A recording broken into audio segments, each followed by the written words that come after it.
What is going on, Bucs fans and CFP fans? Evan Wanish here, back at you with another video talking about the Tampa Bay Buccaneers. Today, we're going to be going over the players to watch for the Buccaneers Week 12.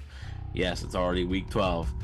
Week 12 game against the New York Giants. The 2-8 New York Giants, the 4-6 Buccaneers. Both teams have struggled. The Giants are having a new quarterback, Tommy DeVito, and that'll be sort of a good basis for our players to watch as well. But joining me today is my CFP co-host, Mr. Rhett Matthew. Rhett, how are you doing today? I am doing well. Excited to get back in the saddle here as the Buccaneers are feeling hopefully refreshed after the bye week. There's a lot that I like about the matchup this week, and I hope I'm not disappointed because I feel good about the game.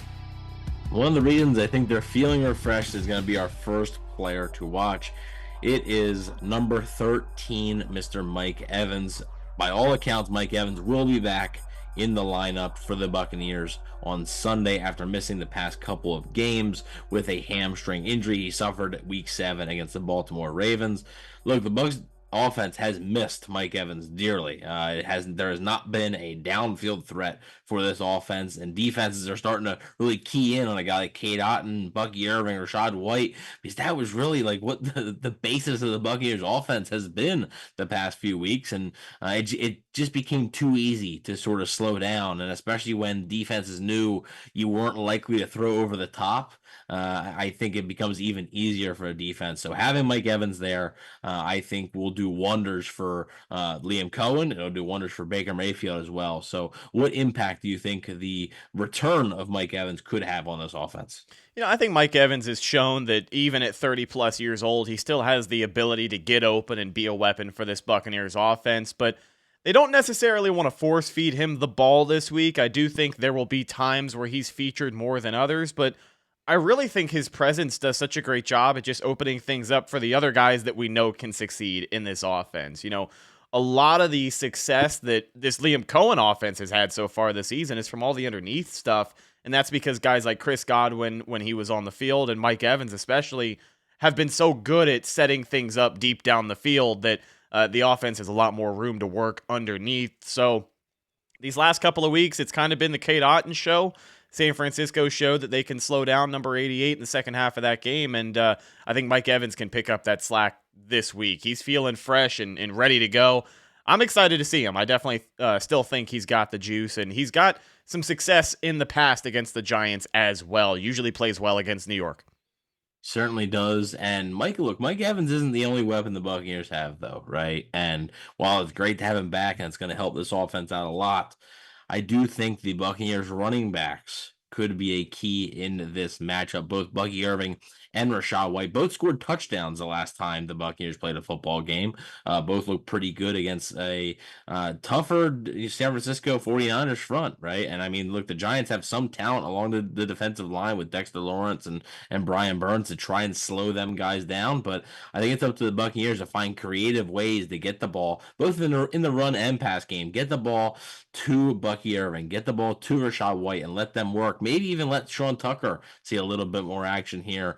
Sha Tucker had that big game against the Saints and then has gone a little bit quieter. I know Liam Cohen basically saying, it's tough to when if Bucky Irving and Rachaad White are working, like you don't really want to take the ball out of their hands. So I understand it's difficult there, but I think the Buccaneers running backs could be a big factor in this one. I'd love for this to be not only the week that Bucky Irving finally gets a 100-yard performance on the ground, but I'd love to see Sha Tucker get into the rotation a little bit more. Played college football at Syracuse, so this is kind of a homecoming in a way for him, but I do think he can have success. I think he can play a huge factor in this Buccaneers offensive game plan this week. They're going to want to control the clock, and I think Bucky Irving, Rachaad White being in the game as much as he has been, but really, Sha Tucker, just ground and pound football, I think can go a long way for them this week. This Giants defense, you talked about their inefficiencies against the run. That's a huge matchup for the Bucs this week, and I think they can take advantage if they get all three of those guys actively involved. And also, it's going to be in the Northeast, right? So it's going to be a little bit chilly. I think, running the football is sort of it benefits you more, right? When it's a little bit cooler out, being able to run the ball. So, like you said, with Tucker being the ground and pound guy, I do wonder if you're going to see a little bit more of him in this matchup. Now, moving on, we're going to be talking about the guys that are going to be blocking for those running backs, and we're going to talk about the offensive line. But we're kind of going to key in on one specific spot because as of the recording of this video, and I know there's probably going to be somebody that comments on it, say, well, he's out or he's in. Tristan Wirfs, as of right now, it's looking like he probably won't play. So we're going to be talking about the tackle matchup there.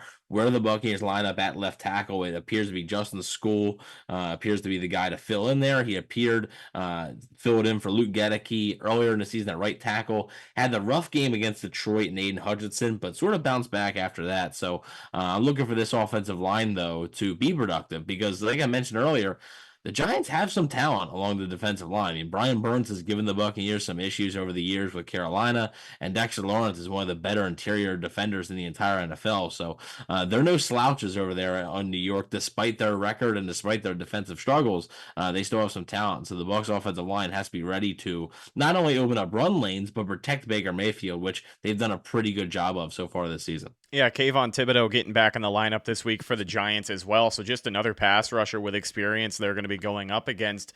I thought Skule did a decent job against Nick Bosa and the 49ers. You talked about this on the game preview with Rock Riley, but it seemed like when he was filling in at left tackle, the Bucs were able to get him some help a little bit better than when he was filling in at right tackle against Aiden Hutchinson and the Lions earlier in the season.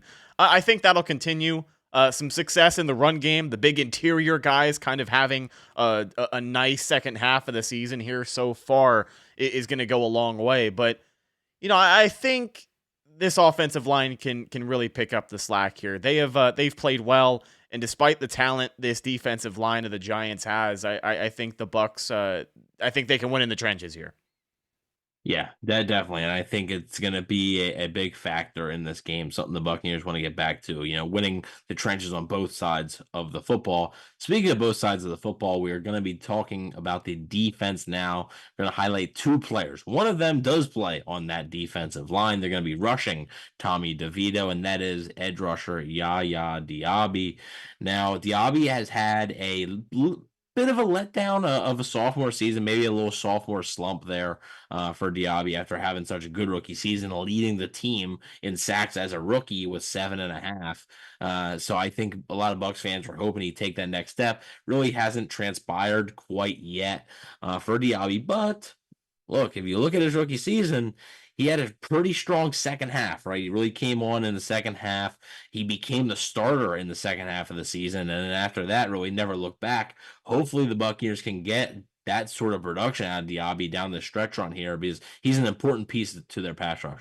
Absolutely. Going to be looking for him to step up. And really, I think for a lot of these guys along the defensive line, I hope that Todd Bowles gives them more situations to just kind of pin their ears back and get after the quarterback. We talked about getting back to the blitz here against Tommy DeVito. I think that can shake him.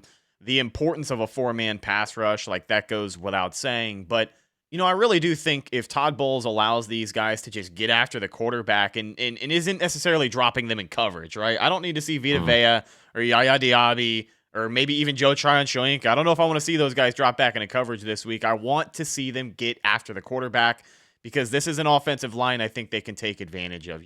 Definitely, definitely. And speaking of guys, I'm looking to turn it up this week. It's a name we don't really talk about much because you sort of expect greatness from him, basically, right? It's a name that we don't not really saying, oh, needs to step up or needs to be better. But it's Antoine Winfield Jr. And look, he got injured early in the season, week 1, late in that game, got hurt, came back, and just hasn't been quite the same player. Has made some plays, right? Has shown some flashes, but hasn't quite had the same impact that he did in 2023 and 2022, really his entire career.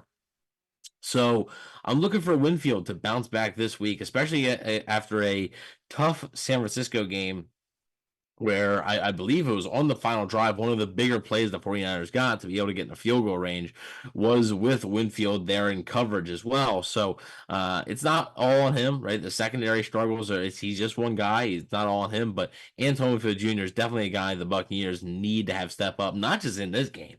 But in the last 7 games of the season here, he's a guy that they have to have play better.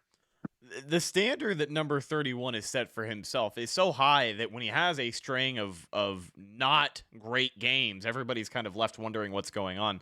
I definitely think the injury plays a part in the miscommunication issues as well so far this season on the defensive side of the ball. The defensive breakdown, sometimes there's just nothing you can do but end up in the wrong position. But the return of Mike Edwards, I think, is going to be interesting to see what it can do for not just Antoine Winfield, but a couple of those other defensive backs in that safety room. Jordan Whitehead as well, having struggled with communication so far this year. So Mike Edwards being a guy who knows this defense, has played in this defense before, and had probably his most successful seasons in this defense, I think some effective communication is going to help both of those guys out. It's really going to help this defense out.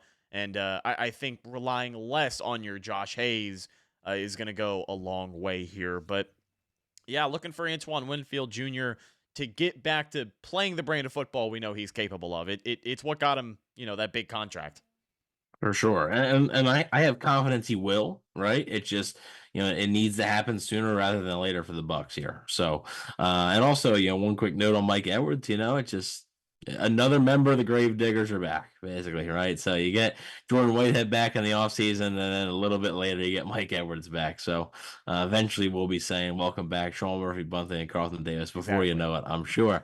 But with that being said, let us know who you are going to be keeping an eye on in this week's matchup. There's a few other names we could have put on here, right? We could have spent a half hour talking about a lot of different names or going, more in depth, but those are just some names that pop out to us when we're first looking at this matchup. But we're curious to hear what you guys think. But please don't forget to like, share, and subscribe, and go Bucs.